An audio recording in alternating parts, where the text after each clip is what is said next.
You wonder why would Jeffrey, what is his full name? Beauregard Sessions take the slings and arrows of that uncouth man in the White House being so rude and offensive such that he had to actually travel out of the country to take a calming vacation in El Salvador to talk about MS-13.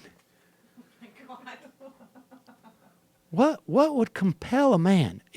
I'll tell you, it is a sense of mission. A sense that he is on a God-given mission to make sure white people get a fair shake in this country. In addition, of course, to the voter suppression, you remember, you have Donald Trump's Election Integrity Commission headed by Chris Kobach. But meanwhile, the Department of Justice Civil Rights Division,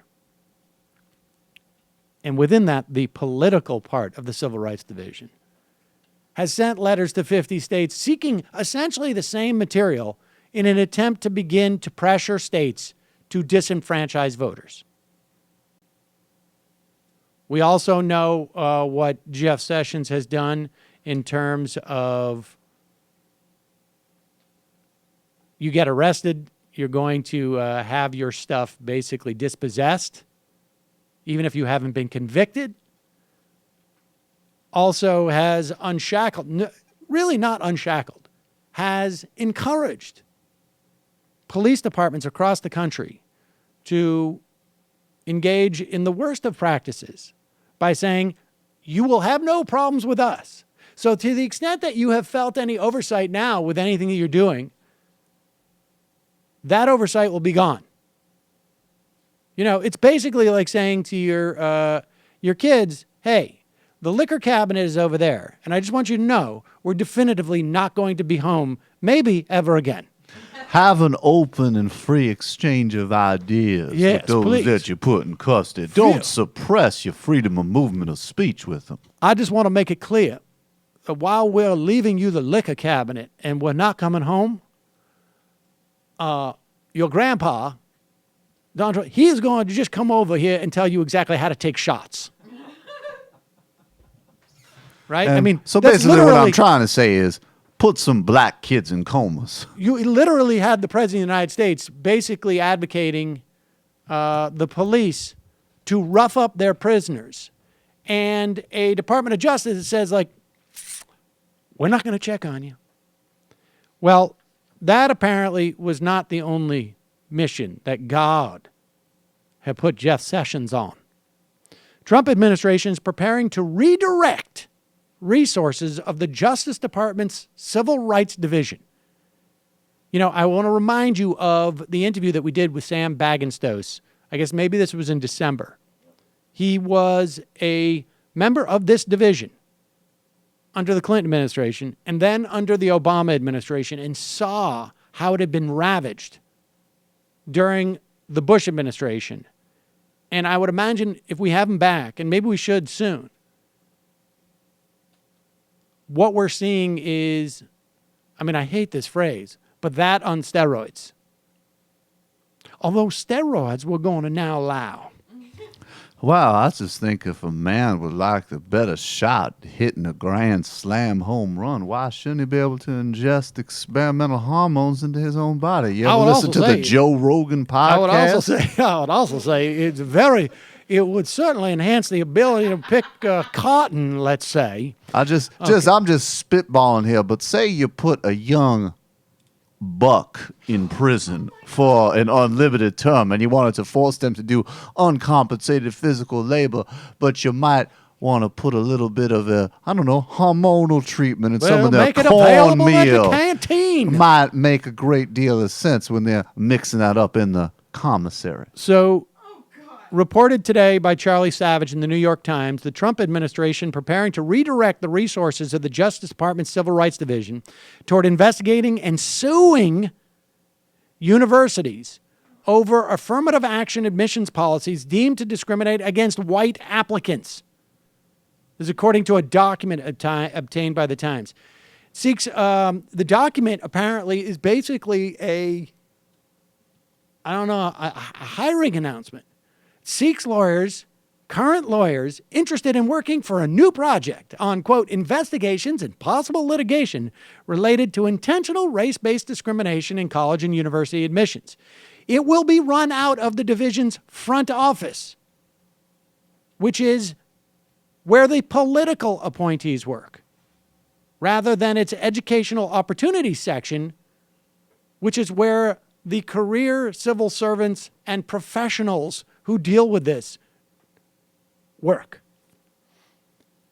Roger Clegg, a former top official in the Civil Rights Division during the Reagan administration, famous, I believe, John Roberts was there, arguing how to dismantle the Voting Rights Act. It took 30 years, but he got there. And the first Bush administration, who is now president of the Conservative Center for Equal Opportunity, with apparently a subtitle of, can you believe it? We called it that. Called the project a welcome and long overdue development. Meanwhile, Kristen Clark, who is the president of the Lawyers Committee for Civil Rights under law, said this is deeply disturbing. It could be a dog whistle that could invite a lot of chaos and unnecessarily create hysteria among colleges and universities who may fear that the government may come down on them for efforts to maintain diversity on their campuses. Now, understand that the Supreme Court recently ruled that they have narrowed what is allowable under so-called affirmative action programs. They have found in the past that that there are educational benefits from having a diverse student body, as long as there is a more holistic approach to trying to increase that diversity. So if you use a combination of geography and economic status, but you can't use quotas or race-based systems. Mr. Clegg said he would expect, and he should know, folks, the project to focus on investigating complaints the Civil Rights Division received about any university admissions program. So be clear, when Abigail Fisher, who didn't get into Texas because she claimed a Latino or black person got her spot, she comes up with a complaint, they're going to have a whole team that's going to welcome her to Washington, take her complaint. And it's very hard, I would imagine, for to imagine that white people would be complaining that somehow they've lost out in this. He also suggested the project... Bob was president. What the hell? Yeah. I want to go to college. I would imagine during some lawsuits, there would be some interesting things to come out in the course of discovery as to maybe how Donald Trump got his kids into UPenn. Or maybe Tell you what, it Jared wasn't through Kushner. affirmative action. Right. It was the old-fashioned way. What you do is you bribe college right. admissions counselors with money so your dim-witted idiot kids go to great schools. It's called America. He suggested that the project would look for stark gaps in test scores and dropout rates among different racial cohorts within student bodies, which he said would be evidence suggesting that admissions offices were putting too great an emphasis on applicants' race and crossing a line the Supreme Court has drawn. Understand, if it is the case that African Americans at an all-white school, let's say, or a predominantly white school, feel like, wow, I feel pretty alienated here, and I drop out, this is going to be, for the Department of Justice, prima facie evidence that they didn't belong there because of their grade. Their grades were inflated to get them there.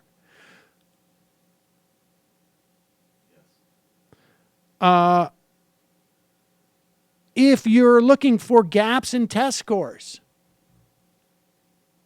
so the notion that perhaps like, hey, I can tell you this right now, that the number of people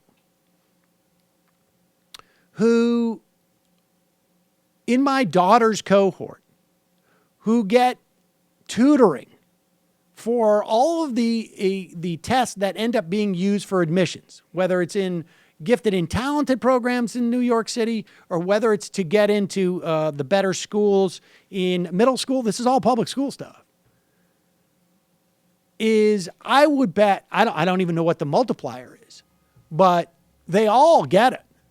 I don't know, they all get it, but a lot of people get it. And it definitively helps raise your scores on these things. So the idea that you're going to look for these things as indications that black people, brown people didn't belong in the school is, well, I mean, I mean, this is, I don't know what else to say. It is, we have now an attempt, and it's just an attempt right now. I mean, there's a suggestion that maybe there's just a way of scaring schools to shut down their own programs, like, self-deport or something. But we're watching the beginnings of an attempt to institutionalize and send us back to where we were decades and decades ago in terms of making and purifying the race of the student bodies in this country. Purifying, Jesus. Right. Yeah. Do you also think that we've always made the point that Trump obviously lied about the economic agenda, any type of, all of his sort of lies about populism and Wall Street and everybody being covered, but they're keeping their word with xenophobia and social reaction. And it just seems to me that with the ban being announced over Twitter of transgender people in the military, and then this, which I'm sure Sessions was planning regardless, the more they fail legislatively, they're going to lean even heavier on this stuff, right? Of course. Yeah. Of course. And remember, Rubin's Jeff thoughts on it. Sessions is Bannon's boy. Right. Jeff Sessions and Bannon seems to be the only one still standing in there. Well, I don't exactly stand, but I fucking lead into shit. I'll remind you that the former general, Kelly, over at DHS, ICE somehow got the word that they can go after anybody, and they should. And that if you want to go after the most vulnerable, the least harmful immigrants in this country without documentation, you want to go after moms, you want to go after kids, and you can get those numbers up, by all means, go. Do it. So it's not like the new chief of staff who's going to allow Donald Trump to pivot. There's going to be putting any type of brakes on this. Hi, folks. Sam Seder here. We still need your help on our Patreon page. YouTube ads have come back, but not nearly as much as we had before. So if you can help us out, any little bit helps. Head over to our Patreon page right at this URL, and you'll help us keep helping you by making videos